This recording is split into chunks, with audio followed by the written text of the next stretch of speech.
And welcome back to another episode of the Geek Centurions, boys. We're back from our long break. Feels like 2 weeks now. But yeah, we've missed out on a lot of stuff, and we actually just got some big news at this moment. So we're gonna be talking about the big thing with Warner Brothers canceling a lot of their projects, and we're also gonna be talking about Phase 5 and 6 of Marvel that was announced at Comic Con. So we will be talking about. Obviously, we'll be talking about the Warner Brothers stuff first because that is the freshest thing on our minds, and the Marvel stuff will be more of a quick rundown. But yeah, no, this is a very interesting topic right now. Usually, stuff like this is very unheard of, and Joe, you have a little bit more knowledge of like the film industry, or at least understanding of how things go around. So we'll start off with this. So give us tell us what exactly what happened. Yeah, so Warner Brothers Discovery, because it was a merger with, I believe, AT&T Time Warner or something, AT&T, I think. Mm. But then they sort of decided to sell off Warner Brothers to Discovery, and now they've sort of merged, and new management been installed or whatever.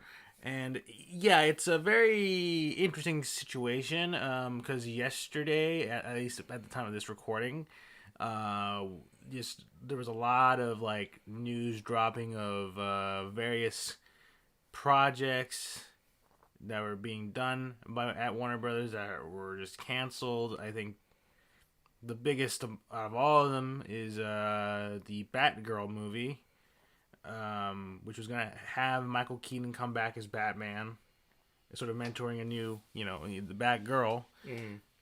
I believe that was sort of the plot of the movie, and they canceled it, even though the movie had already reached post production. So all they were really doing was fixing up visual effects and all that stuff. Like there was no more to be done. It was like pretty much probably about 90% done. If you were to like put a movie on a progress bar, so to just suddenly can it, and then coming out as like the production will be written off as a tax like write off to save money, and that's what a lot of these projects are being sort of put like. I think there was going to be a sequel to the Scoob movie that was also getting canned and was also very near done. So a lot of projects that Not just movie but TV wise, because I remember hearing that Close Enough, which if you guys ever seen Regular Show, is that, but I feel a little more adult. Like very like more, not hiding the adult themes. yeah, Kind of it's stuff. more like it is because Regular Show I think was definitely more of a teen show when you really think about it, but this is definitely yeah, I get what you mean. Um, but yeah, it's kind of crazy looking at sort of how what's going down with Yeah, Batgirl, yeah, because the thing about like I think the main like big thing about stuff like with Batgirl is that it's not being released in theaters or on HBO Max. It's just they're just straight up just not gonna release the movie. Like it's done. Like it's pretty crazy because like most of the time, like if there's ever a movie that has ever been like made and never like released, it usually comes from like smaller studios or like an independent project. like stuff that isn't like you could see not coming out. Yeah, like to me, like I guess the more like the biggest famous example of a movie being made and is just never coming out was the Roger Corman Fantastic Four movie. Mm-hmm. But half of the reason was to just like they were gonna lose the rights, so they wanted to make a movie and then write it down as a tax off, and so that way they could at least keep the rights and they'll be like, hey, we made the movie, but we didn't release it, so you can still keep the rights to it, to the film rights to the Fantastic Four. This is completely different because that movie was definitely like more or less intentionally bad. Yeah, it was cheap as heck. Yeah, like they did not put money into that movie at all. Here, like there was money put into it, you know, like, and I think half of Actors were in it. yeah, Like famous actors kind of stuff. yeah, like everything was, you know, like I said, the movie was more or less almost done. Yeah. Like just in post production, finishing up visual effects and stuff, and to just go out and be like, yeah, we're just not gonna release it. We're not gonna put it on streaming. We're not gonna release in theaters. And I think there's been like two major reasons popping up that I've been seeing on the internet. One is from the I think the studio heads being like, oh, it's not like a big enough movie, you know, like I think it was like We'll talk about that thought process, but yeah. yeah, and like the other one is of course like, you know, they rather like save the money, you know, from not releasing it and trying to write it down as a tax write off, which I have looked up. If they do go down that route, they legally can't release that movie, you know. Really? Like straight up, you know, they just can't like send that movie out. So basically, the Batgirl is potentially gonna become lost media when you think about it, which is like, I think like the biggest reason I think why it's such a big deal is because it's a DC movie. Yes. It's a superhero movie in the time where superhero movies are more or less like not guarantee money, but people are like the mainstream audience is interested in it. Mm-hmm. And two, it's based off a Batman property. Yeah. Like Batman is in the top 3 most popular superheroes. Him and all his ensemble, right? Mm-hmm.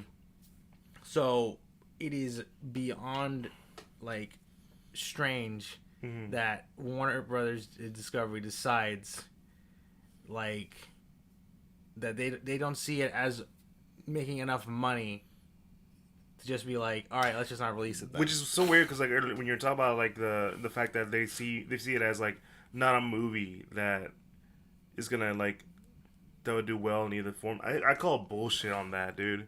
For one, you have an audience. Mm-hmm. It's not that you're not gonna get money. You might not get enough money as you want it to be, but you're gonna get money out of it because Batman itself sells. And you know what people tend to want to see as well as Batman? The rest of the Bat family.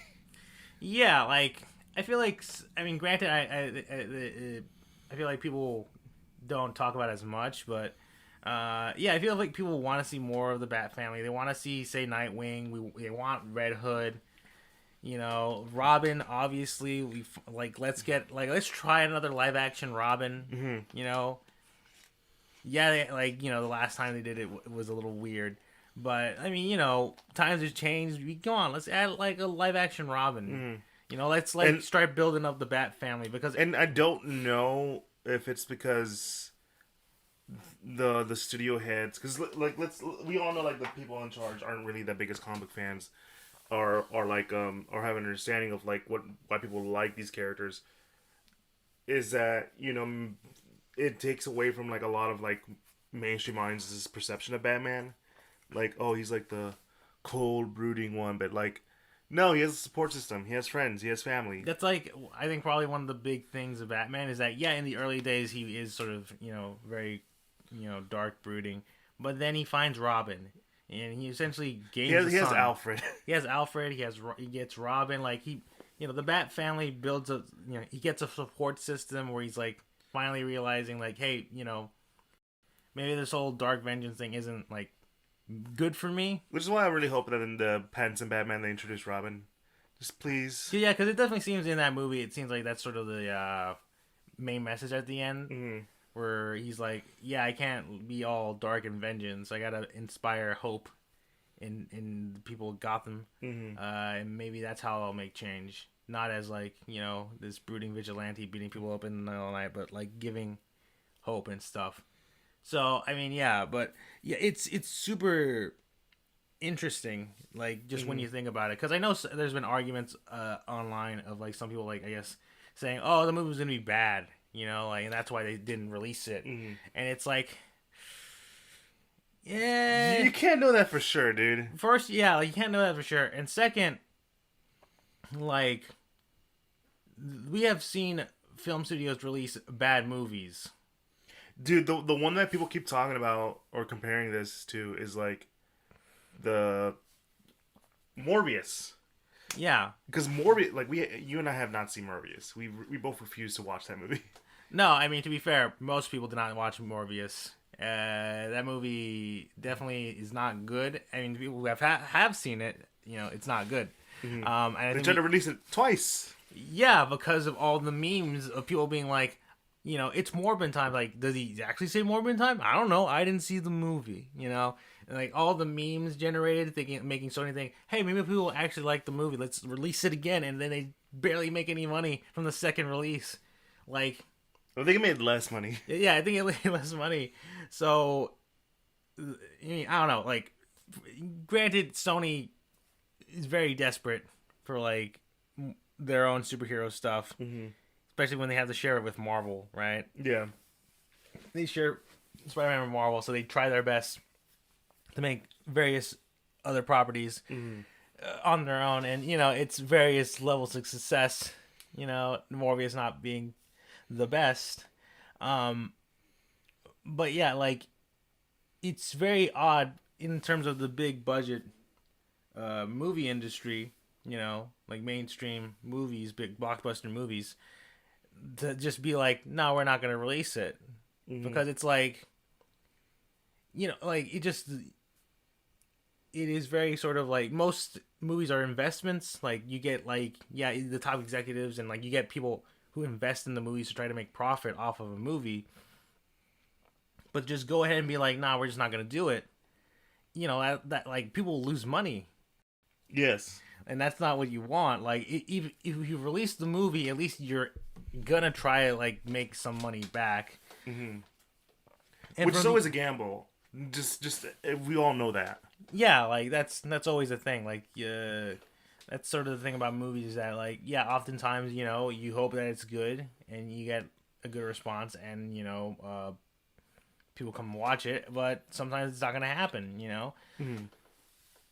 But to say that like this is all about like quality control, it doesn't seem like the case, especially when it is being like billed more as like, yeah, we're just canceling it and then just gonna write it off to save money. Like if it was all about quality, like of like the movie is just not gonna be good, yeah, or like they were just getting bad results from it, I feel like they would have. And I feel like it's a talking point from people who like are just so used to seeing a lot of bad DC movies. Now, granted, the more recent ones have been spectacular, which is great, which is what you want from like a lot of these comic movies, right? Like you want a variety of quality and a variety of things to go out and see. You don't want it just to be simply Marvel. And I've also been seeing like people just like be like very negative about it. Like you talk like people aren't able to put the same buttons together as the scratch that.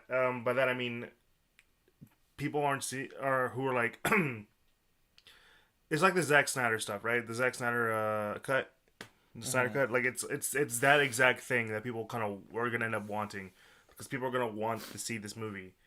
Now I don't know if we'll have the same effect because of the Snyder cut, because the Snyder cut was like that was just a phenomenon of its own. Yeah, I mean the main backing with the Snyder cut, I think it was always I mean, I'm pretty sure half the reason why it happened was because they wanted something like a big, like, item for the HBO Max service, to compete with like all the other streaming services. Like, obviously, I think at the time Disney had The Mandalorian, and that was huge, and that really helped Disney Plus get going. So for HBO Max, it was like, okay, we need something that can get a lot of people to subscribe and watch this stuff. Hey, let's try to get a director's cut, or like a more like accurate like Zack Snyder version of the Justice League movie that he was never able to finish making or whatever. Yeah. And yeah, it's like it's so bizarre, but again, I think people are just more or less laying that to be like different management, because now Warner Brothers is together with Discovery, and it's a new people at the helm, and I guess from them they're like, yeah, we're just gonna cancel these mainly because we don't see any profit reason for it, and I think that's sort of like, I don't know, it's interesting to me because looking at like I think the proposed budget I think of because I think I mentioned earlier, like half of like the reason was that it's not a big enough movie. Like it's not there's not enough money in it. Is the Batgirl movie I think is like around gave them a budget like $70 million, which is small considering that it's a superhero movie. Yeah. But you know what else had a small budget around that way? The first Deadpool movie. And you know how much money that made? Yeah. Yeah. So, like, if it's a whole thing about like, oh, it's not big enough, it needs more money and stuff to be like this big giant thing. It's like, well, clearly, we've had superhero movies with small budgets, but still make a shit ton of money because they're good. Mm-hmm. Like they use that small budget to their advantage and stuff. And I mean, I don't think anyone's expecting the Batgirl movie to be about her like saving the world. It's just her probably her first time being a Batgirl and like learning from Bruce and all that stuff. Mm-hmm. So yeah, I mean it's just very interesting to me that people are just trying to like. At least the studio is like, oh, we're just like it's not gonna make enough money. We didn't put enough money into it. It's like, well, like you could have easily maybe add some more reshoots. Yeah, all that stuff. It's just it's a very interesting situation at the end of the day. and I think because like it was so abrupt, because like we just said, it's not just the Batgirl movie. It's also the sequel to the Scooby Doo movie. And there's a lot of stuff people are worried that like the Blue Beetle movie might get which canned. I swear to God, I hope it doesn't. Yeah, because I think I remember they wanted it to be like an HBO Max like TV movie or whatever, but then they were like, no, let's bump it up to the actual. Yeah, because originally it was just gonna be an HBO exclusive movie, right? And so because of a lot of fan demand, they're like, no, put this on the big screen. We want to see this on the big screen because that is like one of the most popular like superheroes in like the recent memory. Specifically, the third one, Jaime Reyes. Two, like that's gonna be the first Hispanic superhero on the screen. That's instant money as well. So we want to see that. We want to see that on the big screen, and it feels like putting it on HBO Max kind of like felt very, like you're not really caring enough. But now that it was bumped to the screen, like, yeah, now I feel like it's gonna be great. And if you see the set photos, I'm like, oh, dude, it's so good looking. But now I'm worried, and even the director himself is worried that like at any moment, Warner Bros. Discovery could just be like, no more Blue Beetle, none of that. Shame on you. And it's gonna be like it's very like worrisome because this is a movie that I would like to see. A lot of people want to see. A lot of people I know want to see this movie. And we also hear that it's got axed, that's gonna be like a lot of like, one, you're losing like a lot of support. Two, no one really wants to. I doubt anyone wants to be supporting your platform if you're silencing, taking away these movies that not only do we want to see, but silencing these artists from doing what they want to do. And like, I don't know. It just seems very worrisome for many aspects, and like I don't know what they're thinking. Of course, some people are saying maybe it's gonna be bad, maybe it's good. But there's also been like other rumors that I've been hearing around. Have you heard of these rumors? The ones with Ezra Miller? Oh, I mean, yeah, that whole situation with Ezra Miller and his questionable actions. Yeah, very questionable. Yeah, it's just that's a whole can of worms, and it's really messing up with the Flash movie. Yeah. I mean, there's no way they're gonna cancel that because they've already spent, honestly, way too much money on that to begin with. Mm-hmm. So And I know, like, I mean, the plot of the Flash movie is just straight up Flashpoint, and I'm pretty sure they are wanting to use that as a more or less reset of the mm-hmm. DC movie universe. Yeah. Which, that's certainly a way to do it. I mean, I've had my thoughts about like making a Flash movie, or at least when hearing about a Flash movie, I don't immediately think Flashpoint, but I mean, it is probably the most well-known Flash movie or Flash story Yeah. outside of like the main comic book fandom, right? Yeah. Like if anyone's not into comics, but they probably know about the Flashpoint where it's like he goes back in time, tries to save his mom, then it causes a Back to the Future messed up. Yeah, ripple effect. Back to the Future 2 ripple effect kind of shit. Yeah, so it's like but yeah, it's all kinds of Okay, yeah, because the rumor is that one of the main reasons why they're like canceling all these movies and projects, I should say more accurately, is and to write them off as tax office to save money from the idea that when the Flash movie eventually comes out, which is next year, they might not be getting the kind of money they want because of how controversial Ezra Miller has been. Yes. I mean, that's definitely a potential. Probably a potential possibility. Although I think I've been seeing stuff about. I mean, I guess the explanation being like, yeah, we don't want to make like these big, I guess, budget movies or whatever, and then just only release them on HBO Max. Like that's not our formula anymore. Mm-hmm. And I think, that's certainly an idea. Mm.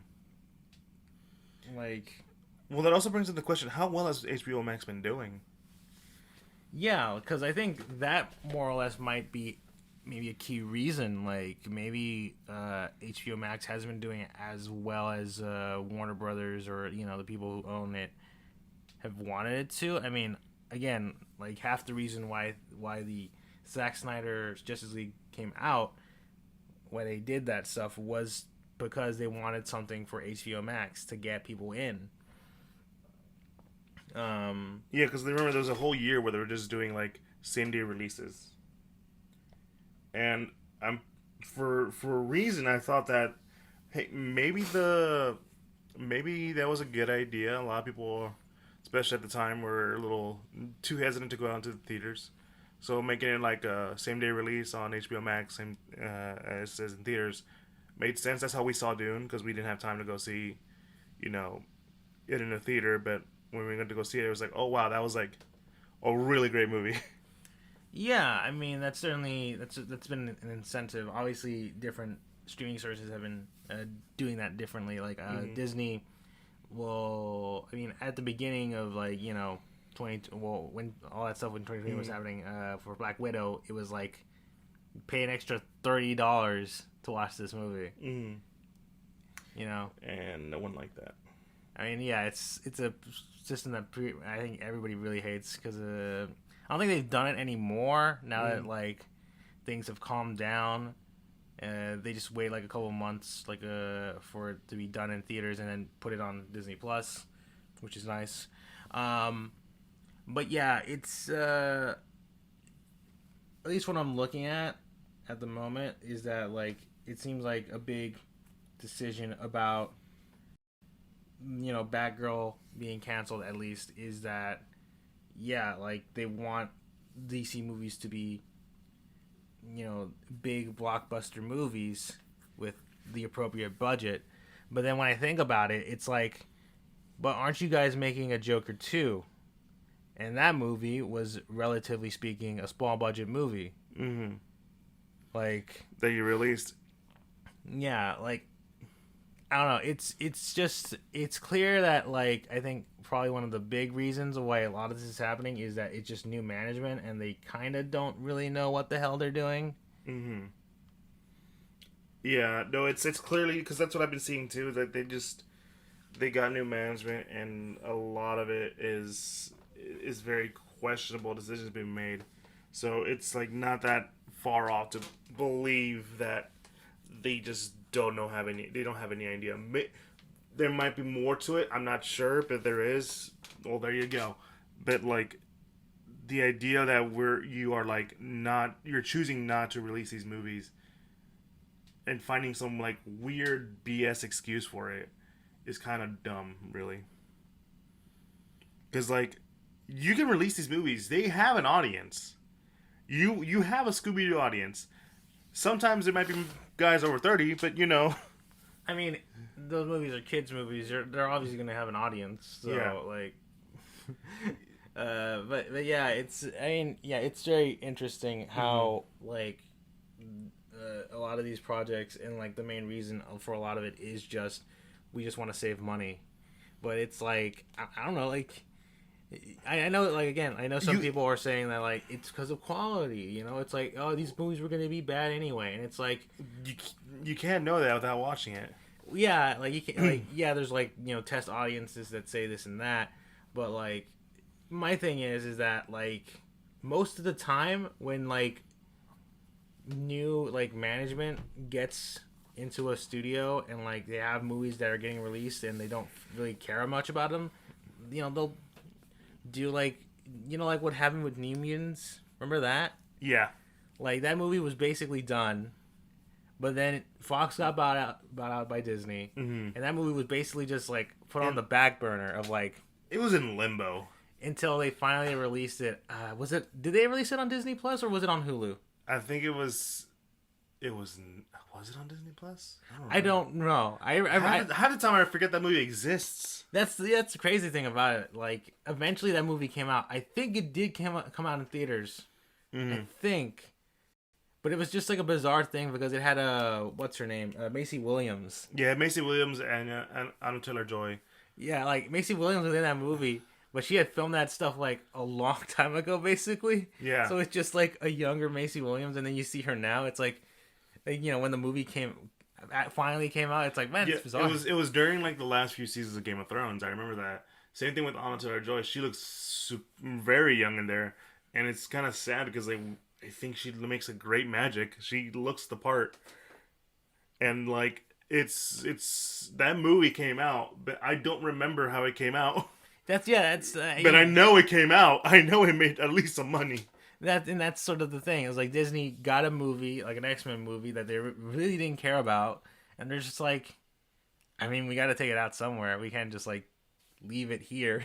yeah, you can't just like put it on like a mystery or like a mystery island kind of shit where no one will find it. But like you if you put it out, because it's still gonna make money. Like New Mutants, there are fans of the X-Men. There's a reason why people are clamoring for X-Men stuff right now. Mm-hmm. So, you know, there's clearly an audience.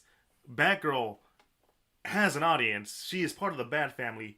People who are fans of Batman are gonna go see that, especially the diehard comic book fans.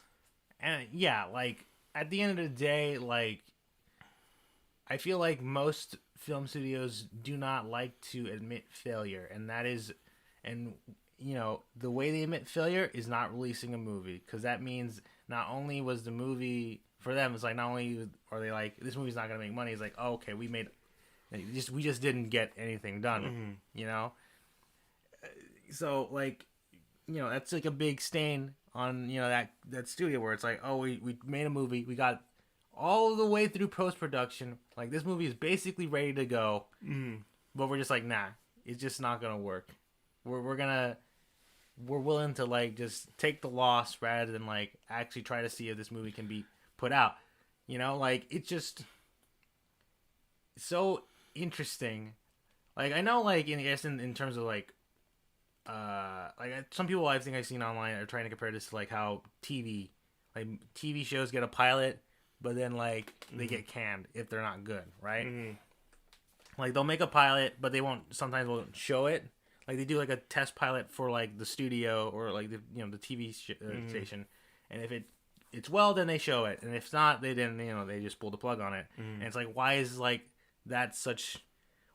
like people aren't forgetting about that more than what's happening with Batgirl? And it's like the main reason I feel is that, for one, it's still not finished. One, still not finished, and two, like a pilot is basically just a pitch for like a show. Mm. Like it's the general premise of what the show is going to be. With what's happening with Batgirl, that movie was pretty much approved already.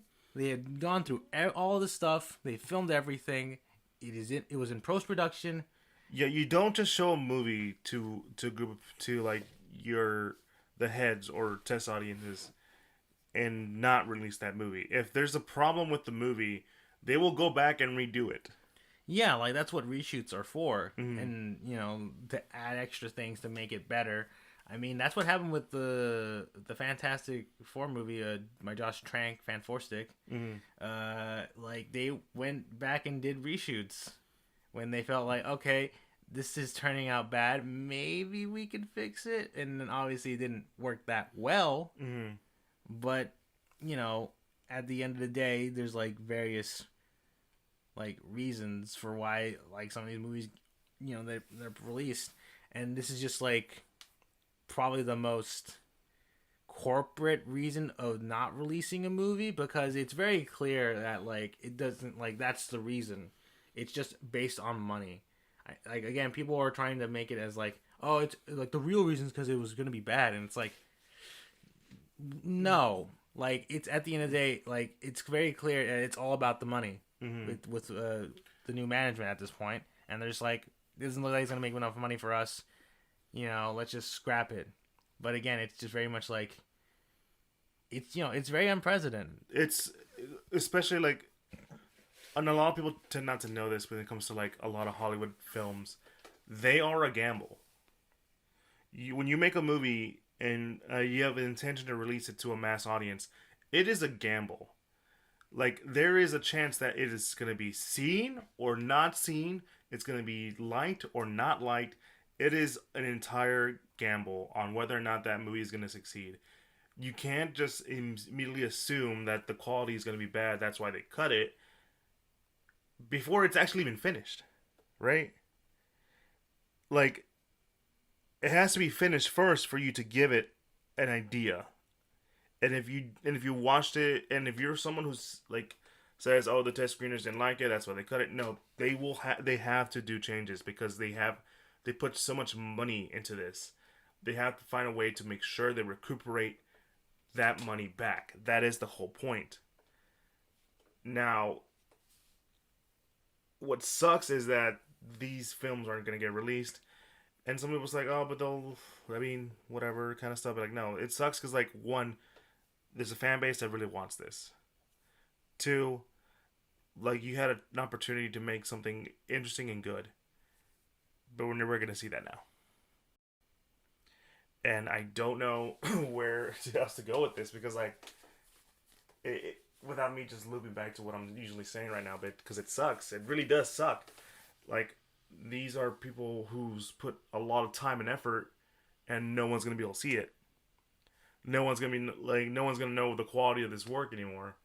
Like you and I were talking about this beforehand. It's like some VFX artist probably put like a lot of work into this, and he can't even use it as his resume anymore. I mean, yeah, like because you can't put a movie that never came out on your resume, and that's obviously. I think that's like the real victims are the creatives who are working on this movie. Mm-hmm.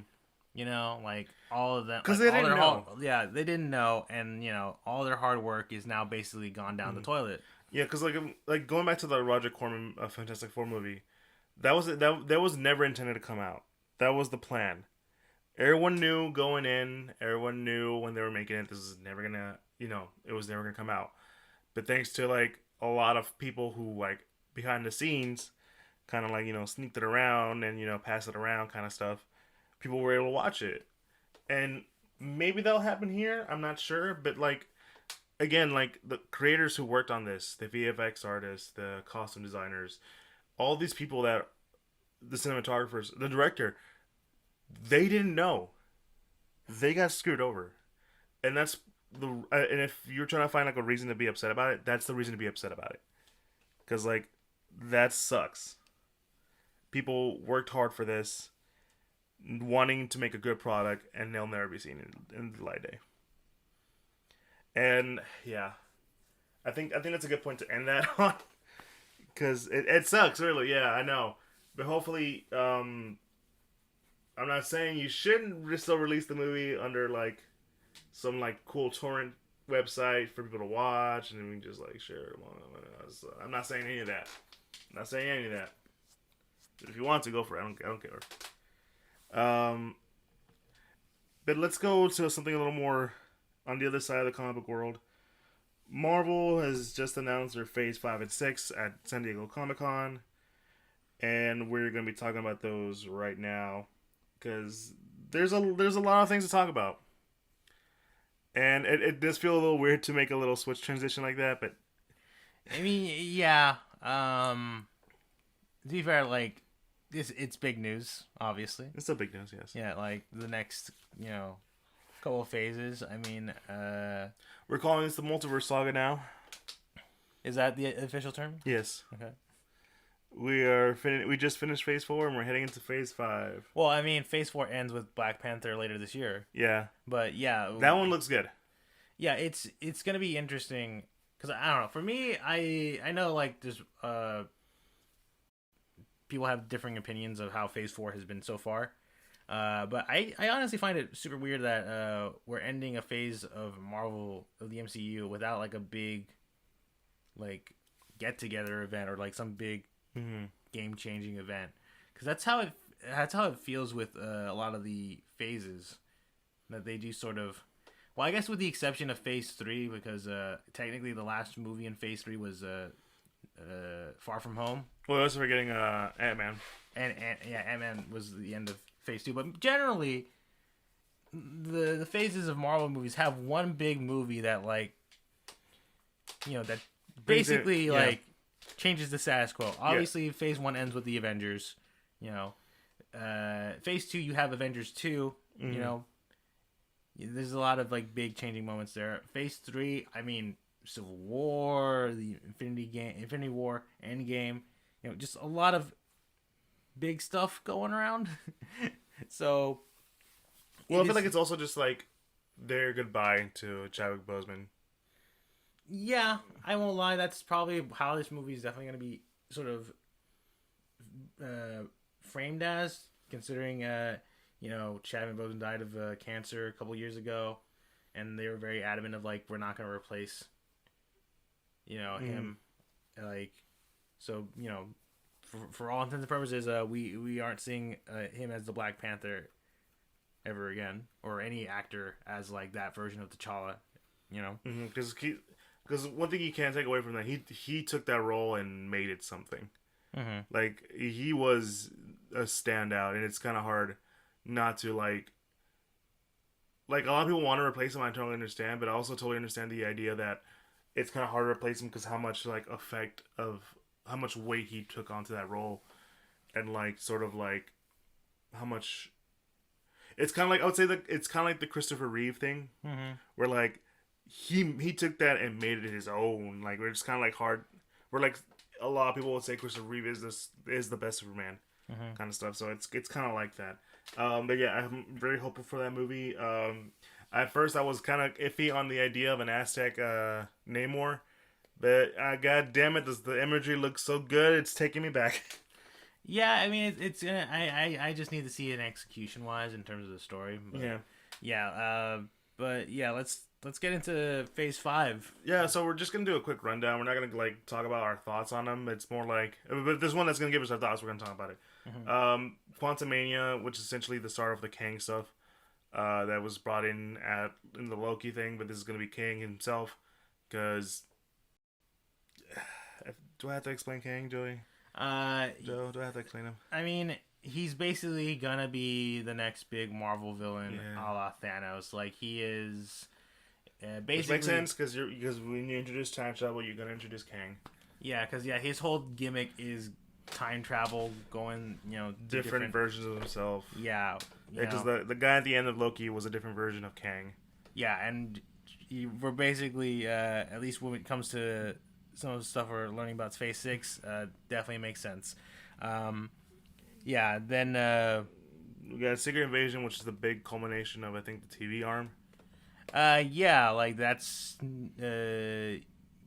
definitely seems like it's gonna be based off the Secret Invasion storyline. which was like the scrolls like replacing people, Yeah. and it's like you can't tell who's who, because we already got like hints of that with Far From Home. Far From Home, like Nick Fury and Maria Hill were scrolls, Mm-hmm. you know, and we definitely get hints of like, you know, that being like, you know, in No Way Home, it's like, talk to Nick Fury. It's like, Nick Fury's been in space. What are you talking about? It's like, who was I talking to? You know, like, Yeah. it definitely seems like the seeds are being planted with that, and it's gonna be interesting how that works, because for the most part, the Skrulls have been kind of just more or less good guys. Mm-hmm. But maybe this is now the time to be like, hey, there's actually bad guy Skrulls, you know? Yeah, we'll see how that goes. Guardians of the Galaxy 3, James Gunn's last Galaxy movie. Yeah, like the culmination of that. That's gonna be pretty cool to see. Yeah, Loki season 2, which is gonna be fun. The Marvels. We saw a bit of that at the end of Miss Marvel. Yep. You know, where that's gonna be interesting. Like that it's gonna be, you know, how that's all gonna be, because it's gonna be Monica Rambeau, Cara Danvers, Kamala Khan. That's gonna be. Yeah, we're also gonna get the Blade movie in Phase 5. Ironheart, which she will make an appearance in Black Panther, Wakanda Forever. Yeah, I'm kind of interested in like how like the whole Ironheart thing, because I know in the comics, She's now from Wakanda. no, yeah, she's not Wakanda. She's just a girl that like really admires Tony Stark and manages to build her own like Iron Man suit, right? Yeah, no, like she stole some data from like Iron Man stuff, and he was like, you did that? It's like, It's kind of badass. well played. Well played. You caught my eye, and I'm just like, okay, it's kind of no. Tony would be like, yeah, I like this kid. Yeah, and I do remember there was a bit of controversy back in the a couple years ago when it came to his when in the movie where he has a daughter, Morgan, and people were like gonna lose their shit. Like, wait, is she gonna be Ironheart? This is some bull. And it's like, no. Yeah, no. I still remember like when they were talking about introducing the new Hawkeye in the show Hawkeye. Kelvin was like, it's gonna be his daughter. I was like, no, Kate Bishop. It's like, who's Kate Bishop? Well, sir, let me tell you. Oh yeah, because I mean, in Endgame you see the daughter practicing with the bow. Yeah. And so yeah, I think obviously some people be like, oh, maybe she's gonna be the new Hawkeye. It's like, nope, Monica Rambeau. You know, it's Kate Bishop. Kate Bishop. Right Kate there. Bishop, bitch. But then next we got. Yeah, the Agatha Harkness show. That's gonna be interesting to me. Like I know. Now is it gonna be like after WandaVision or before? Yeah, like there's a bit of, you know, you could go in various directions with it. You could be like a prequel series of just her doing stuff. It could be after post WandaVision and stuff, which I mean that's gonna be. I don't know. I find that interesting. I mean, I get like she was more or less a bit of a standout character in WandaVision, but I always found that Catherine Hahn, that's her name, right? Yeah, she was amazing. Yeah, I've always found it weird though. It's like okay, I get like stuff with like making Disney Plus shows with like say Miss Marvel and She-Hulk and Moon Knight, and you know like a lot of these Marvel shows are like new characters that have a lot of interesting things about them. With Agatha, it's like, I mean, I like her. I just you don't know if you want a show about her. Yeah, I don't know if I want a show just about her. Well, like Agatha Harkness is always like an interesting character because she's just, not only was she like the teacher of Wanda, but she's also kind of like this the go-to nanny for like the Fantastic Four. Back when Reed Richards, Franklin was a kid, and she was like one of the first people to know like, yeah, your kid's has powers. You got some crazy powers there. And the joke was like the smartest, most scientific man in all of Marvel, who doesn't believe in magic, has a literal witch taking care of his kid. yeah. That was kind of the joke. And but yeah, no, that's where I think I'm not saying that's where they're going with, but there's not much to work with, but there might be enough to like build something off there. Yeah, I'm more. I guess I'm just interested in how it will work. That's more of my thing. Like, what's gonna go on here, you know? Yeah. And then, The biggest one from this phase. well, to be fair, I feel like the next three are like really big Mm-hmm. when you think about it. Yeah. I mean, obviously Blade's big. Yeah. I mean, but Blade. We're getting Blade. Yeah. Right? But yeah, like these next three are definitely, I think, the heavy hitters of this phase. Mm-hmm. Yeah, we got Daredevil Born Again, which is going to be already confirmed an 18-episode show. Now, I don't know if it's going to be an hour long or 30 minutes, but, like, it's the return of Daredevil.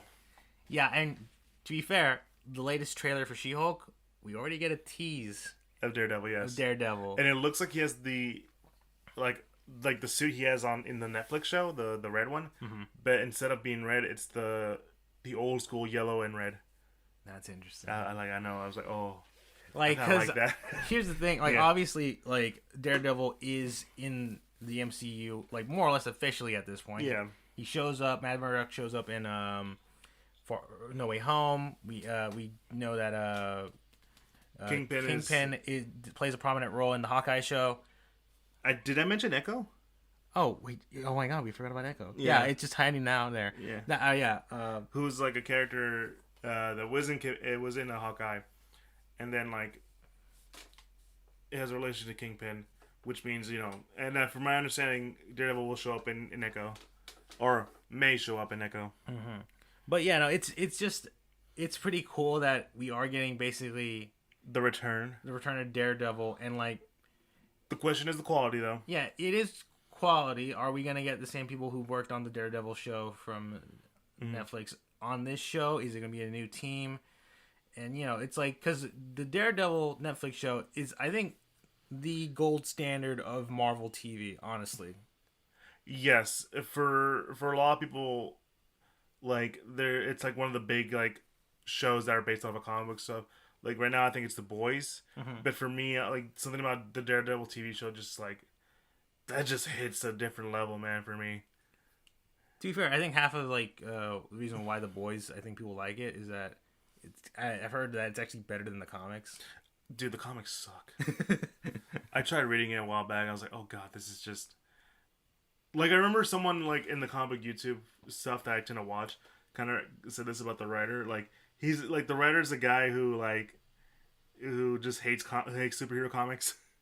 So it's kind of like that, and I'm like, when you say something like that, The Boys makes a lot more sense. Yeah, But like thankfully the writers were able to like do something with that idea of what that dude wanted, because The Boys is just like 13-year-old edge, like out the edge kind of thing. yeah, but it's fun. Sometimes, but with like also like with really bad art, in my opinion. I think the artist is fine, but like the something about the colors just did not mesh well with there. But no, they took it and did something interesting with it. Right. And then but no, the Daredevil show for me was like, wow, you took the character. Not only you didn't change him much, but you translated him so well into TV show. You caught like a lot of things that made that character, Matt, on that show.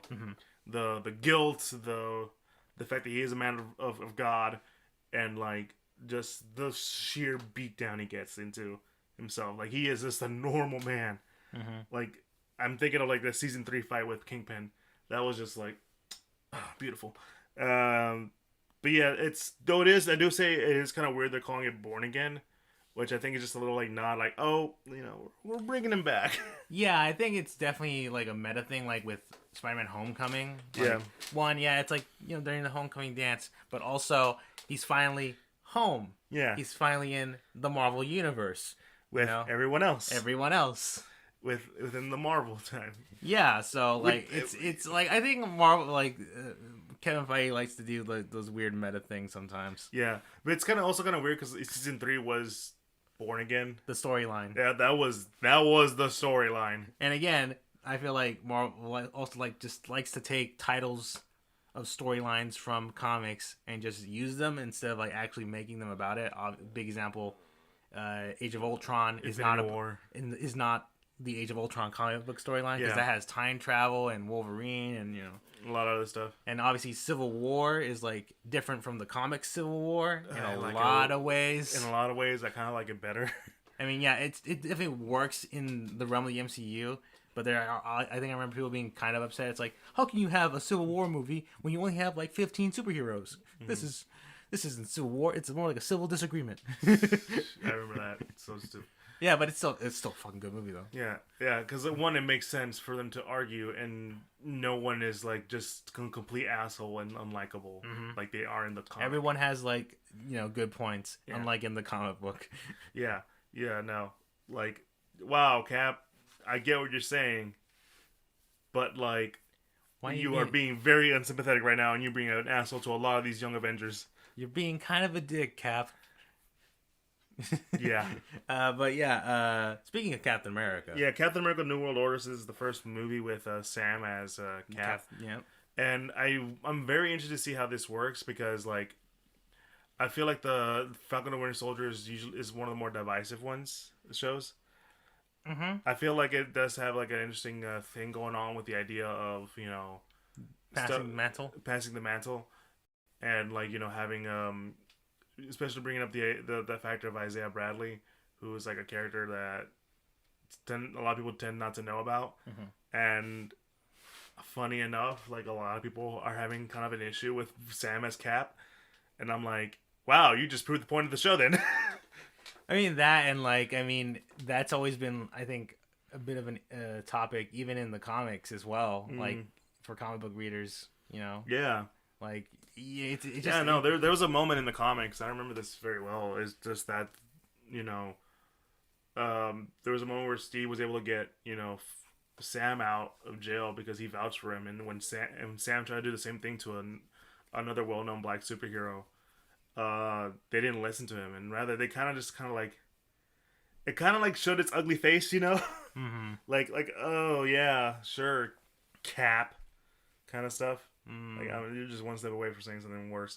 But it's like it's a very like topical thing, and it's also, and I really hope they go into that. I don't think they are, considering how they try to not to say some people are saying like, oh, they keep it clean. No, they kind of keep it more of like, yeah, there's those problems we don't want to talk about it. They were family friendly, and I get that, but it's just like. When you have Sam as Cap, there's gonna be some topics that we talk about. Yeah, and hopefully, I think they'll do that. This is totally a new, different take on the story, so we won't see any. I don't think I'll see anything from the comics from there. By the way, he's back as Cap again. Him and Steve, they have their own separate comics now. Yeah, I saw that. Yeah, I think it's Sentinel of Liberty and something of I can't remember the other one. Because like sometimes Cap is called the Sentinel of Liberty, and the last one is the Thunderbolts, which is like, I guess their little Avengers level thing. Yeah, because I know the Thunderbolts mainly, they're not like the anti-Avengers. They're the Suicide Squad. Yeah, they're the Suicide Squad, but they don't get killed. Yeah, they're basically a group of. Like anti-heroes and various other, like somewhat villainous, but not really. Like I guess anti-heroes. It's like a group of anti-heroes. Yeah, that are more or less government sponsored, which I think is what's happening in terms of like the small storylines in between, like Falcon and Winter Soldier and all that stuff, like with U.S. Agent and I forget her name. Basically, the next Black Widow. Like her, like Yelena. Yeah, Yelena. Like that lady. Like she's basically seems like she's sort of gathering her own little group of more or less Avengers. Because they're basically they do the dirty work for the government more or less. Yeah, they have no problem from what I know. I know there's I don't know why I remember seeing when they announced that I saw a freaking image of like the potential Thunderbolt cast, and for whatever reason they put Deadpool there. Now that would be pretty funny if they did. It would be funny if just out of nowhere just Deadpool just shows up and is part of the team. It's like, hey, I'm here now, because we haven't gotten like a Deadpool 3. Yeah, what we know, I think Ryan Reynolds has said like they're planning on making a Deadpool 3. And it's gonna be rated R, and it has this full backing like of Marvel. Yeah, like straight up, like everyone agrees, like yeah, let's just let Deadpool work as he's been working so far. Let's not mess with much. But I think it's more like where do we put it in the MCU like thing.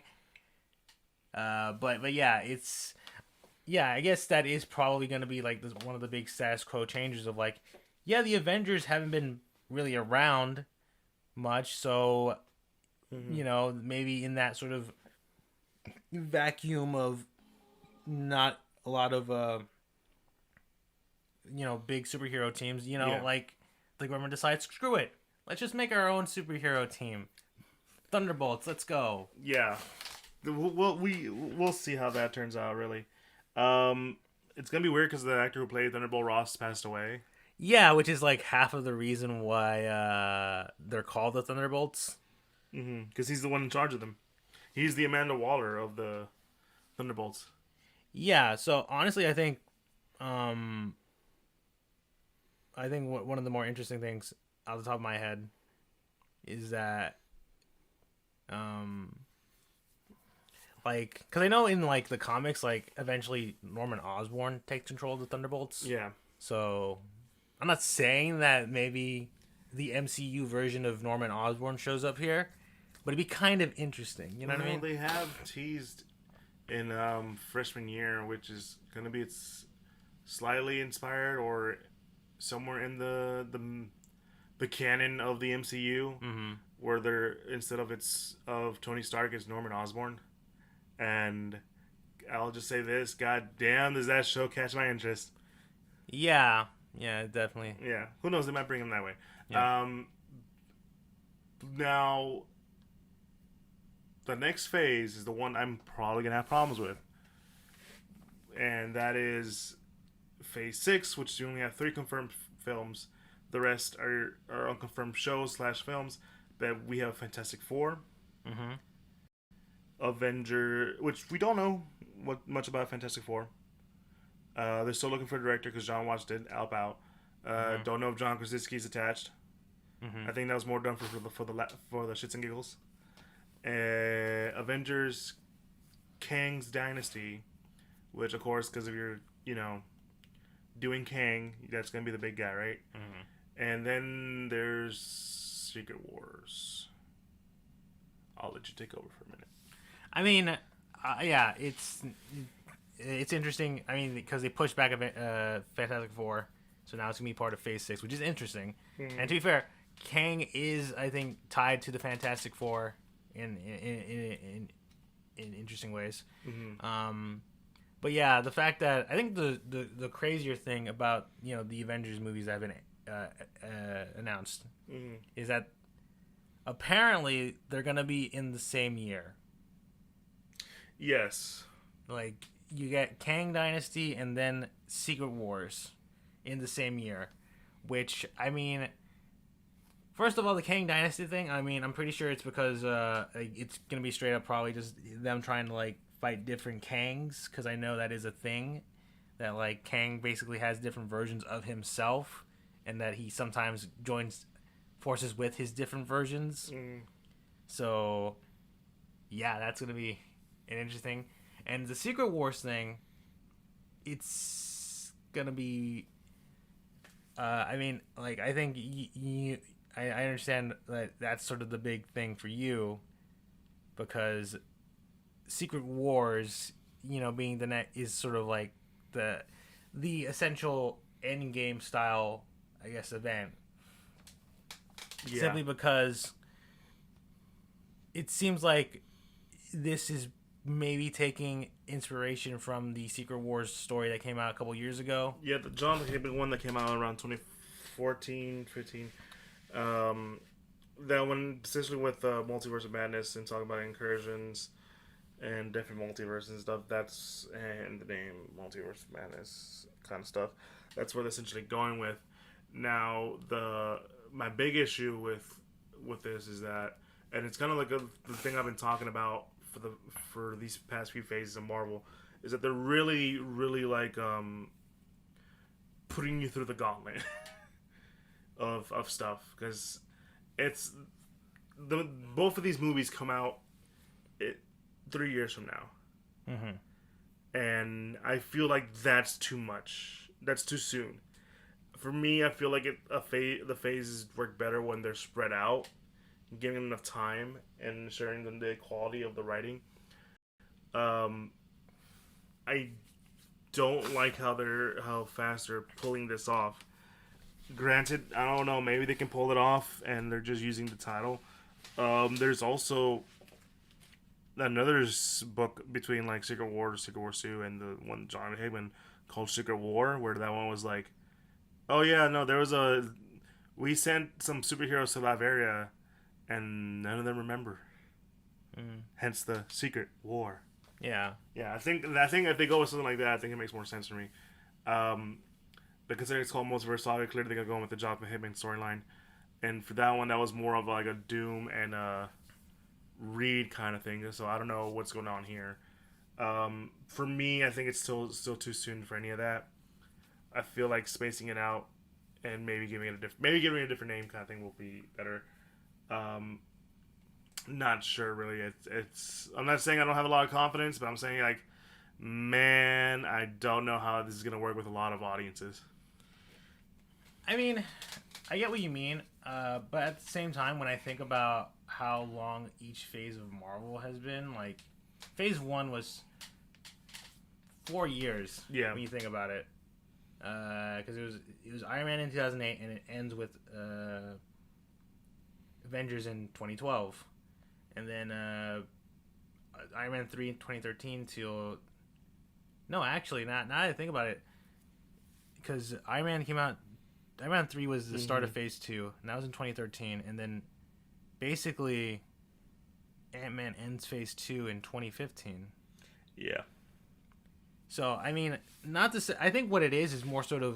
there's a lot of content. And we're not exactly sure which content really fits into the overarching story of the MCU at this point. I think that's more... I think that's more or less... half of the reason why it feels a bit jumbled and why Phase 4 has been very, I guess, very lukewarm for a lot of people.